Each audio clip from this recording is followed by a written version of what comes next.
আজকে আমরা Tripura director general of পুলিশের সাথে কথা বলে আমাদের যে প্রতিনিধি দল, আমাদের ত্রিপুরা প্রদেশ তৃণমূল কংগ্রেসের কনভেনার সুবল ভৌমিক, প্রদেশ তৃণমূল যুব কংগ্রেসের কনভেনার বাপ্পি চক্রবর্তী, ত্রিপুরা প্রদেশ তৃণমূল কংগ্রেসের স্টিয়ারিং কমিটির সদস্য তথা রাজ্যসভার নির্বাচিত সাংসদ সুস্মিতা দেব, আমাদের পশ্চিমবঙ্গের মাননীয় আইন ও পুর দপ্তরের মন্ত্রী মলয় ঘটক এবং আমরা আজকে যে ডেপুটেশন দিতে গিয়েছিলাম, আমাদের দাবি আপনারা জানেন, আমাদের প্রিয় সাংসদ তথা সর্বভারতীয় সাধারণ সম্পাদক অভিষেক বন্দ্যোপাধ্যায় সহ অতীতে আমাদের এক ঝাঁক সাংসদ থেকে এক ঝাঁক নেতৃবৃন্দকে বিপ্লব দেবের গুন্ডা বাহিনী কিভাবে তারা বর্বরোচিত এবং হিংস্র আক্রমণ করেছে। গতকাল আমাদের নির্বাচিত সাংসদ সুস্মিতা দেব সহ আমাদের সদ্য সমাপ্ত লোকসভা নির্বাচনে তৃণমূল কংগ্রেসের প্রার্থী মামুন খান সহ একাধিক তৃণমূল কংগ্রেসের নেতৃবৃন্দকে কীভাবে হিংসাত্মক আক্রমণ করেছে, একমাত্র ঈশ্বর আল্লাহর আশীর্বাদেই তারা আজকে বেঁচে আছে। আমরা আজকে যে দাবিগুলো নিয়ে গিয়েছিলাম, আমরা পরিষ্কার তাদেরকে বলে এসেছি, এর আগে বিজেপির গুন্ডারা মুখ ঢেকে আমাদের ওপর আক্রমণ করত, এখন তারা বিজেপির থেকে এবং হয়তোবা পুলিশের একাংশ থেকে এতটাই মদত পাচ্ছে, প্রকাশ্য দিবালোকের সামনে এসে এমনকি মুখে সামান্য কোভিডের মাস্কটা অবধি তাদের ছিল না, তারা হিংস্রভাবে বর্বরোচিতভাবে মহিলাদের ওপর আক্রমণ করছে, মোবাইল ছিনতাই করছে, গাড়ি ভাঙচুর করছে, মারধর করেছে।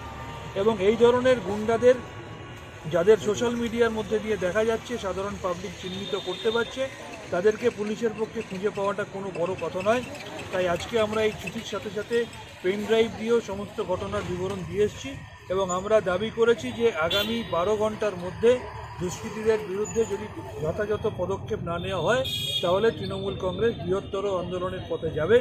উনি আমাদেরকে আশ্বস্ত করেছেন, উনি বলছেন যে আমরা এটা অত্যন্ত সিরিয়াসলি নিয়েছি এবং উনি আমাদেরকে বলেছেন দোষীদের বিরুদ্ধে দৃষ্টান্তমূলক ব্যবস্থা নেবেন। আমরা শেষে দুটো কথা তাকে জানিয়ে এসেছি, যদি দৃষ্টান্তমূলক ব্যবস্থা না হয় তাহলে স্থানীয়ভাবে তৃণমূল কংগ্রেস যে আন্দোলন করবে তার যে ফলশ্রুতি সেটা প্রশাসনকে নিতে হবে এবং আগামী নভেম্বর মাসে লোকসভায় যে শীতকালীন অধিবেশন শুরু হবে, যদি ত্রিপুরার পুলিশ যদি যথাযথ ব্যবস্থা না হয়, সেই লোকসভা এবং রাজ্যসভার ফ্লোরে আমরা যা করার করব, 1 ইঞ্চি জমি আমরা ছাড়ব না।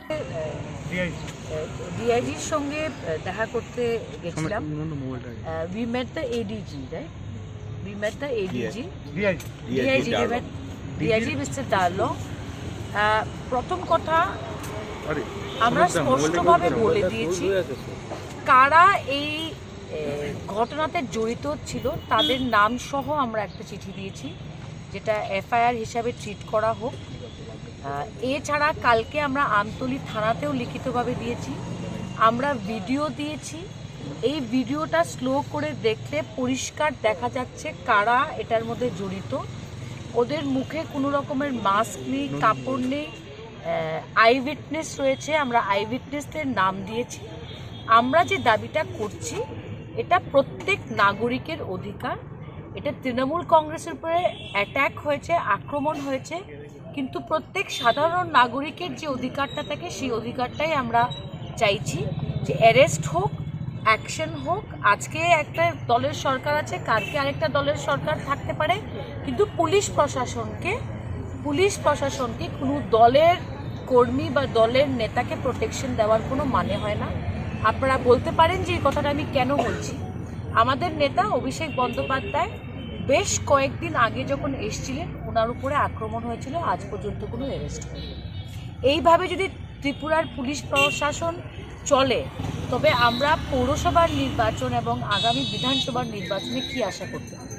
গণতান্ত্রিক দেশে আমাদের অধিকার রয়েছে, আমরা যে কোনো জায়গায় প্রচারে যেতে পারি এবং আমাদের যে আশ্বাস দেওয়া হয়েছে যে ইমিডিয়েটলি ওরা অ্যাকশন নেবে, আমরা রিজনেবল সময় তাদেরকে দিচ্ছি। কিন্তু যদি রিজনেবল সময়ের মধ্যে রিজনেবল অ্যাকশন না হয়, আমরা তৃণমূল কংগ্রেস আমরা সংঘর্ষ করতে জানি। আর মমতা বন্দ্যোপাধ্যায়ের কি ইতিহাস, এই ধরনের রাজনীতির বিরুদ্ধে উঠেই উনি নেত্রী হয়েছেন। আমরা সেই নেত্রীর আমাদের প্রেরণা, আর আমরা জানি কিভাবে সংঘর্ষ করতে হয়।